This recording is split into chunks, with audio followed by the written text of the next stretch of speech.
18ஆம் படி கற்கட்டும். ஆனா இனிமே நடக்க போறதெல்லாம் நீ நம்பப்பட்டதாகவும் இருக்கும்படிதான் நடக்க வேண்டும் என உனக்கான அதிர்ஷ்ட எண்ணை தொடச் சொன்னேன். அதுவும் கருப்பசாமி துணை என சொல்லிக்கொண்டே இந்த அற்புத எண்ணெய், அதிசய எண்ணெய், மந்திர எண்ணெய், தேவலோக எண்ணெய், அழகான எண்ணெய் நீ தொட்டு விட்டாய்தானே. இனி எல்லாமே உன் வாழ்க்கையில சந்தோஷ நிகழ்வுகளாக மட்டுமே நடக்கும். 6 6 6 என தொட்ட உன்னுடைய மனசுக்கு அழகான ஆறுதலை கொடுத்து அன்பான வாழ்க்கையும் அற்புதமாக அமைச்சு தர வேண்டியது என்னுடைய பொறுப்பு. வாழ்க்கையில நடக்கிற சில விஷயங்களை நினைச்சு வாழ்க்கையை வெறுத்து போகாத. வாழ்க்கையை வெறுத்துட்டீனா அப்புறம் உனக்கு நீ எந்த விஷயத்தில் மேலும் ஆசையோ இஷ்டமோ வராது. ஏண்டா வாழ்றோம் நினைச்சு வாழும்படி வாழ்க்கையை வெறுப்பின் பக்கம் தள்ளி விடாதே. என்ன நடந்தாலும் நன்மைக்கே நினைச்சுக்கிட்டே நல்ல விஷயங்களை செய்ய தயாராகு.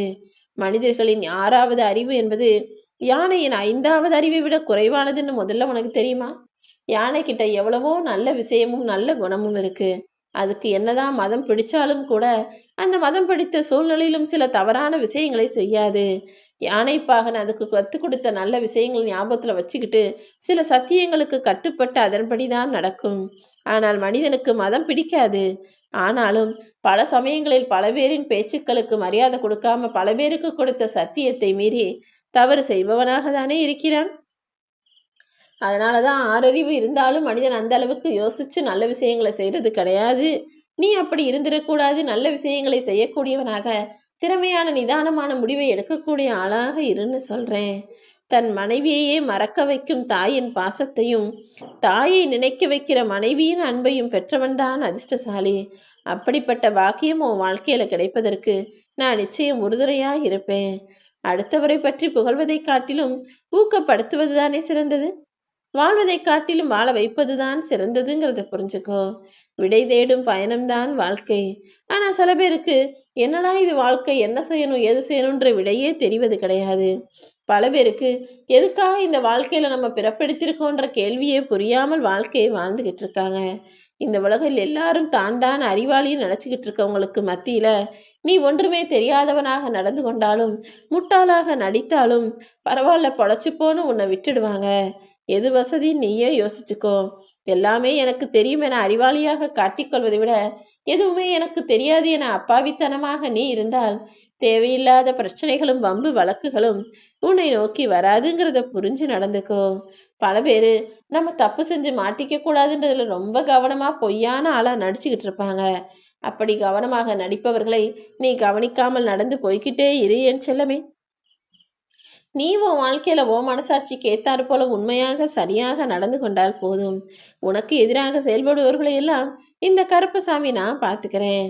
யாரையும் கஷ்டப்படுத்தாமல் நீ பேசுகிற ஒவ்வொரு வார்த்தைகளும் பேரழகு.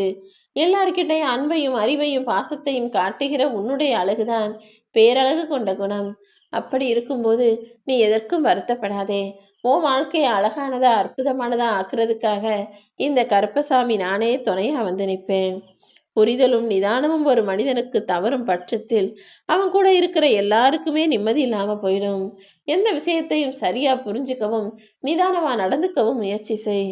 எப்போதும் உன்னை புரிஞ்சுக்கிட்டவங்ககிட்ட மட்டும்தான் நீ நடந்து கொள்ளணும், அவங்களோட மட்டும்தான் துணையா இருக்கணுமே தவிர உன்னை புரிந்து கொள்ளாத மனிதர்களும் நீ என்னதான் அன்பு பாசம் அக்கறைன்னு காட்டினாலும் அது வீணாக போய்விடும் என் செல்லமே. உன்னை புரிஞ்சுக்கிட்ட எதுவும் உன்னை விட்டு விலகாது.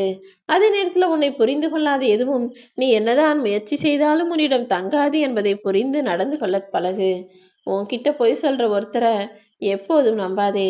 அதே போல உன்னை நம்பும் யாரிடமும் போய் நீ பொய் சொல்லக்கூடாது என் செல்லமே. இந்த கருப்பசாமி உனக்கு நல்லது செய்வேன் நல்லது செய்வேன்னு சொல்லிக்கிட்டே இருக்கிறேன். ஆனா அது இன்னும் நடக்கலையேன்னு நீ யோசிப்பதெல்லாம் நான் அறிவேன். அதனால்தான் இனிமேலும் உன்னை காக்க வைக்க கூடாதுன்னு உன்னுடைய விஷயங்களையும் உன்னுடைய காரியங்களையும் சரியாக செய்து என்னுடைய கடமையையும் பொறுப்பையும் நான் முடிக்க போறேன். உன்னுடைய தவறுக்கு நீ யாரையாவது காரணம் சொல்லிக்கிட்டே இருந்தீனா வெற்றி உன்னை தேடி வர வெகு காலம் ஆகும். எப்போதும் எது சரி எது தவறு என்பதை சரியாக புரிந்து நிதானமாக செய்யக்கூடிய ஆளாக இருந்துவிடு. உன்னுடைய சிந்தனையில் தெளிவு இருக்கும்போது நீ யாரை பார்த்தும் எதை பார்த்தும் பயப்பட அவசியமில்லை தானே. நீ செய்யற காரியங்களை சரியா யோசிச்சு சிறப்பா செய்யற. அப்படி இருக்கும்போது யார் என்ன நினைப்பாங்களோன்னு எதுக்காக கவலைப்படணும்? யார் என்ன வேணா நினைச்சுக்கட்டும். நான் என் வாழ்க்கையில உண்மையா உறுதியா இருப்பேன்றது போல நீ நடந்து கொள். அனுபவம் உள்ள மனிதர்களிடம் அறிவுரையை கேட்டு அதன்படி நடக்க தெரிஞ்சுக்கோ. ஏன்னா அவங்க பாடம் படிச்சு கத்துக்கல, வாழ்க்கையில பட்டு கத்துக்கிட்டாங்க. அப்படி அனுபவம் உள்ளவர்களிடமும் முதியோர்களிடமும் உன்னை பெற்றவர்களிடமும் வாழ்க்கைக்கான பாடத்தை கத்துக்கிட்டு வாழ்க்கையை சிறப்பாக வாழ தயாராகு. நீ எதை நினைத்தும் கவலைப்படக்கூடாது என் தங்கமே. உன்னை காயப்படுத்தியவர்களை கூட கடந்து போகும் சூழல் வந்ததுன்னா சிரிச்சுக்கிட்டே கடந்து போயிடு. அது அவர்களை கன்னத்தில் அறைவதை விட அதிகம் வலியை கொடுப்பதாக இருக்கும். ஏன்னா அவங்க தெரிஞ்சே தவறு செஞ்சாங்க. ஆனா அதை மன்னிச்சிட்டு நீ மீண்டும் அவர்களை புன்னகையோடு எதிர்கொள்ளக்கூடிய அளவுக்கு உனக்கு தைரியம் இருக்குதுன்னா அதுவே பெரிய விஷயம்தானே. நீ பேசுறது எப்பவுமே அடுத்தவங்க மனசுல விதை போல விழுகணுமே தவிர விஷம் போல குத்தி காயப்படுத்துற முள்ளு போல உறுத்தவும் கூடாது, இறங்கவும் கூடாது. நீ பேசுற ஒவ்வொரு வார்த்தைகளையும் பூ மாதிரி மென்மையாக அடுத்தவர்கள் மீது இரக்கமும் அன்பும் பாசமும் கொண்டு பேசுவது போல இருக்க வேண்டும். உன் முதுகுல குத்துறவங்களை எல்லாம் மறுபடியும் நல்லவங்க தான் ஏத்துக்கக்கூடிய மனம் உனக்கு இருக்குன்றது நல்லதுதான். ஆனா இப்படியே எல்லாரையும் நம்பி நம்பி ஏமாந்துகிட்டே இருந்தீனா கடைசியில் என்னால் கூட உன்னை காப்பாற்ற முடியாது. ஒருத்தர் ஒரு முறை ஏமாத்தினாலே அடுத்த முறை அவர்களிடம் கவனமாக இருக்கக்கூடிய அளவுக்கு தெளிவான பிள்ளையாக இருந்துவிடு என் செல்லமே.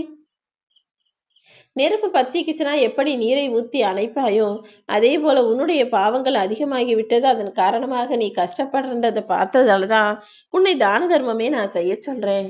நீ செய்யக்கூடிய ஒவ்வொரு ரூபாய் தானமும் உனக்கு பல மடங்கு நல்ல விஷயங்களை நடத்தி கொடுக்கக்கூடிய நன்மைகளை உருவாக்குவதாக இருக்கு. தான தர்மம் செய்ய ஒருபோதும் யோசிக்காதே.